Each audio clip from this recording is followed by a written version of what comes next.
Family, मी सगळ्यांचं आभार मानते की तुम्ही सगळेजण एक शब्द दिला मला आणि माझ्या शब्दाला मान देऊन आलात, त्यातच मला खूप आनंद होतोय. आणि माझे हे जे सगळे लीडर्स आहेत केवढं खूप सपोर्ट केला मला त्यांनी. हा इव्हेंट फक्त मी एकटीने नाही केलेला आहे. आज टीमवर्क म्हणतात ना, आपण जे काम करतोय ॲफिलिएट मार्केटिंग असो काय असो, तर ते टीमवर्कमुळेच होतंय. आणि हे जे आत्ता पॉसिबल झालं आहे हा इव्हेंट आपला लोणावळ्यामधला, तर हा टीमवर्कमुळे झालेला आहे. त्यामध्ये कुंदन सरांनी एवढा छान प्लॅटफॉर्म करून दिला आणि त्याच्यामुळे मला असं एवढं सिंगम नाव असं एवढं भारी वाटतं मी रडायला पण येतं की असं कोण नाही एवढं. असं एक हाऊसवाईफ असून पण बऱ्याच गोष्टी स्वप्न खूप असतात. ते अगदी मुलीचं स्वप्न कसं असतं, एक लहान जन्मल्यापासून ते मोठं होईपर्यंत की असं वाटतं की तिला एक आपण बापाची एक राजकुमार असलं का, नवरा लग्न झाल्यानंतर नवऱ्याच्या घरी पण एक राणीसारखं राहावं असं वाटतं. पण सगळ्याच लेडीजला ते शक्य होत नाही. खूप अशी स्वप्न असतात की मी मोठं झाल्यानंतर हे करेन, मी माझ्या मुलांना माझ्या एवढे ह्या शाळेमध्ये घालीन, त्या शाळेमध्ये घालून खूप छान असं 20,000 30,000 40,000. आता इंग्लिश मिडियमची फी झाली किती 50,000 शिवाय डोनेशन नाही आहे, 1,50,000 अशी डोनेशन आहे.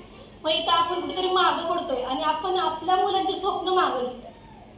इथं आपण जर आपल्या मिस्टरांना सपोर्ट केला, फॅमिलीला सपोर्ट केला, तर आपणही काहीतरी करू शकतो आणि आपल्यासोबत आपली मुलं सुद्धा काहीतरी भवितव्य घडू शकतात हे मला वाटतं.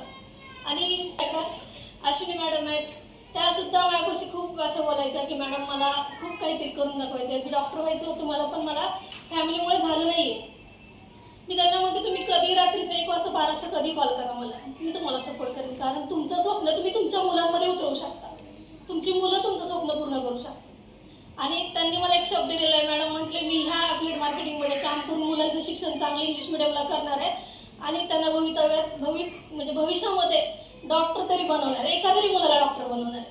की त्यांनी मला शब्द दिले आणि त्या शब्द लवकर खूप असे लोक आहेत. मला खूप बरं म्हणजे असं एवढं छान वाटतं की मी एवढ्या सगळ्या फॅमिलीमध्ये एक लीडर म्हणून वर्क करते आणि एवढ्या सगळ्यांबरोबर एवढं मस्त बोलायला वगैरे छान वाटतं की त्यांच्या टीमवर पण काम करून पण प्रत्येकजण लीडर आहेत. ते असं नाही की मी माझं काम करते फक्त माझंच काम करते असं नाही, सगळेजण सांभाळून सगळ्यात आधी 15 हे 10 ते 15 लोक 100 प्लस लोक करू शकतात. हे आज इव्हेंटमध्ये दाखवले सगळ्यांनी, हे टीमवर्क दाखवले सगळ्यांनी.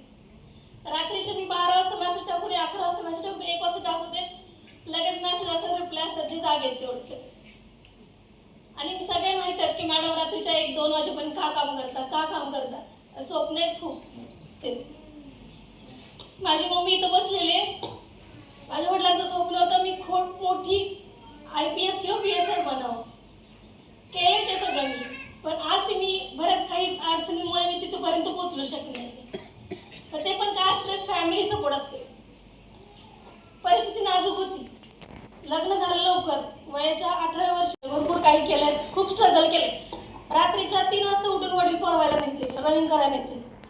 तिथून पुढे स्ट्रगल चालू असायचा. तिथून 7 वाजता कॉलेजला जायचे, कॉलेज करायचे, 12 वाजता कॉलेज सुटायचं. कॉलेज सुटल्यानंतर 1 वाजता ही प्रियंका हॉटेल मॅनेजमेंटसाठी महाबळेश्वरमध्ये असायची. 1 वाजता हॉटेल मॅनेजमेंट, 3 वाजता सुटायचं, 1 ते 2, 2 ते 3, 2 तासाचं हॉटेल मॅनेजमेंट करायचे. 3ला मी बसने वाईला यायचे, वाईला 1 तास जातो. 1 तास तो आला की अर्धा तास कुठेतरी मंदिरामध्ये डबा खायचा, कुठल्याही हॉटेलमध्ये जायचे नाही. पास काढायला फक्त पैसे असायचे, त्याच्या व्यतिरिक्त 1 रुपया जवळ नसायचा. सगळ्या मुली हॉटेलमध्ये अशी वडापाव वगैरे खात बसायची, पण आम्हाला असं तेच 5 रुपये वाचले तर उद्याच्याला होतील हे मी विचार करायचे.